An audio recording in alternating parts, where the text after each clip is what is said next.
गुस्से की दवा। एक गांव में एक व्यक्ति अपनी पत्नी और पुत्र के साथ रहता था। जहां वह और उसकी पत्नी नम्र स्वभाव के थे, वहीं उनका पुत्र बहुत गुस्सैल था।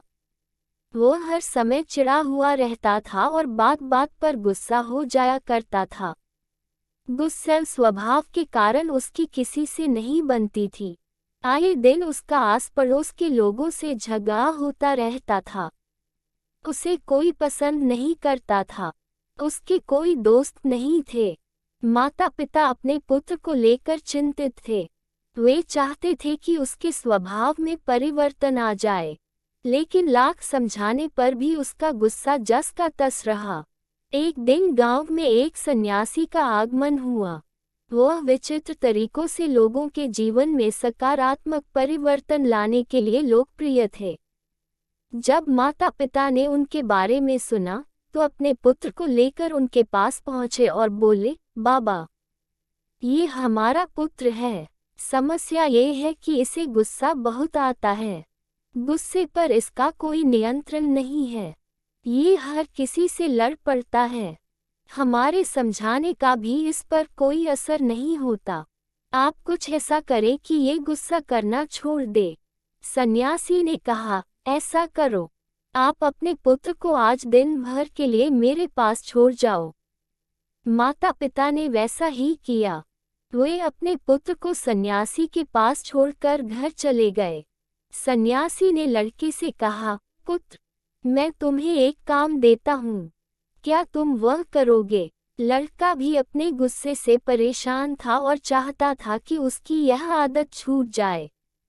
वह बोला, यदि आपके दिए काम से मेरे गुस्सा करने की आदत छूट जाएगी तो जरूर करूँगा। सन्यासी उसकी बात मुस्कुराए और बोले, मैं प्रयास कर रहा हूँ पुत्र, तुम भी मेरा साथ दो। जाओ चिकनी मिट्टी के 2 ढेर तैयार करो। लड़के ने वैसा ही किया। तब सन्यासी ने कहा, अब इस मिट्टी से 2 दिल तैयार करो। लड़के को ये काम कुछ अजीब लगा, लेकिन वह सन्यासी की बात मानकर मिट्टी से 2 दिल तैयार करने लगा। दिल बनाते समय कई बार उसके मन में कई बार झुंझलाहट आई। वह सोचने लगा कि मैं यहाँ अपनी गुस्सा करने की आदत छोड़ने आया हूँ और इस सन्यासी ने मुझे किस काम में लगा दिया है। इस तरह तो मेरा गुस्सा खत्म होने की जगह बढ़ जाएगा। लेकिन उसने किसी तरह काम करना जारी रखा और मिट्टी के 2 दिल तैयार कर लिए। वह उन 2 दिलों को लेकर सन्यासी के पास गया और बोला, बाबा, ये रहे मिट्टी के 2 दिल। मैंने आपका काम कर दिया है। अब मैं जिस उद्देश्य के लिए मेरे माता पिता ने मुझे आपके पास भेजा है, उस पर आइए। उसके लिए कुछ कीजिए। सन्यासी बोला, मैं अच्छी तरह जानता हूँ पुत्र कि तुम यहाँ क्यों आए हो। पहले मेरा ये काम कर दो, फिर मैं तुम्हारे गुस्से के लिए कुछ करता हूँ। बताए अब क्या करना है? लड़का मन मारकर बोला, इस एक मिट्टी के दिल को लेकर कुम्हार के पास जाओ और उससे कहकर इसे भट्टी में अच्छी तरह तपाकर वापस ले आओ। लड़का कुम्हार से उस मिट्टी के दिल को तपाकर वापस सन्यासी के पास ले आया। तब सन्यासी ने उसके कहा, अब इस दिल में जो चाहे रंग भर दो। लड़के ने उस दिल को लाल रंग से रंग दिया। रंग जाने के बाद वह दिल बहुत सुंदर नजर आने लगा। लड़के ने जब अपने दिन भर की मेहनत से तैयार उस दिल को देखा, तो बहुत खुश हुआ और सोचने लगा कि सन्यासी बाबा से कहकर मैं इसे अपने घर ले जाऊंगा और अपने कमरे में सजाऊंगा। वह खुशी खुशी सन्यासी के पास गया और वह दिल दिखाते हुए बोला, बाबा, देखिए रंग भरने के बाद ये दिल कितना सुंदर दिखने लगा है। हाँ, ये बहुत सुंदर दिख रहा है। आखिर तुमने इतनी मेहनत से इसे तैयार किया है, लेकिन अब तुम्हें इस दिल पर हथौड़े से चोट करनी होगी। कहते हुए सन्यासी ने एक हथौड़ा लड़के के हाथ में पकड़ा दिया। अपनी दिन भर की मेहनत पर हथौड़ा चलाते हुए लड़के को बहुत गुस्सा आया, लेकिन किसी तरह अपने गुस्से को पीकर उसने उस दिल पर वार कर ही दिया। हथौड़े की चोट से वह दिल टूटकर बिखर गया। लड़के को बहुत दुख हुआ।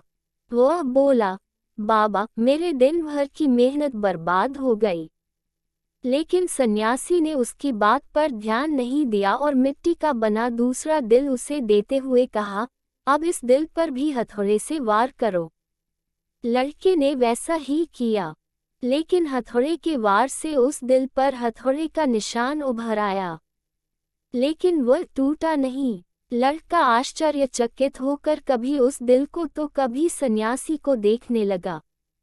वह सोचने लगा कि मेरे माता पिता मुझे किसके पास लेकर आ गए। ये सन्यासी बाबा तो मुझे पागल लगते हैं। वह बोला, मेरा पूरा दिन यहाँ बेकार के काम में चला गया। अब मैं यहाँ एक क्षण भी नहीं रुकने वाला। मैं जा रहा हूँ। ठहरो। सन्यासी ने उसे रोका, आज दिन भर तुम्हें जो काम किया उसका वास्तविक अर्थ तो समझते जाओ। लड़का ठिठक गया। सन्यासी उसे समझाते हुए कहने लगे, पुत्र, जिस मिट्टी के दिल पर तुम काम कर रहे थे वह वास्तविक दिल का एक छद्म रूप था। जैसे तुम मिट्टी के दिल को आग की गर्मी में तपाया, वैसे ही अपने दिल को भी क्रोध की भट्ठी में तपाते हो। तुम्हें ऐसा लगता है कि इस तरह तुम इस दुनिया के सामान्य मजबूती से खड़े हो, लेकिन ऐसा नहीं है। जीवन रूपी हथौड़े का एक वार भी तुम्हारा कठोर हो चुका दिल झेल नहीं पाएगा और चकनाचूर हो जाएगा। ऐसे में तुम संभल नहीं पाओगे। जीवन के दुख दर्द को सहन करने के लिए तुम्हें अपना दिल नर्म बनाना होगा। तब जब भी उस पर कोई दुख आएगा, उस पर कुछ समय के लिए असर जरूर होगा, लेकिन वह टूटेगा नहीं, बल्कि कुछ ही दिनों में संभल जाएगा। क्रोध जितना नुकसान दूसरों का करता है, उससे कहीं अधिक तुम्हारा स्वयं का करता है। इसलिए क्रोध करना छोड़ दो। अपने दिल में प्रेम और क्षमा को स्थान दो, उसे विनम्र बनाओ। लड़के की आंखें खुल चुकी थी।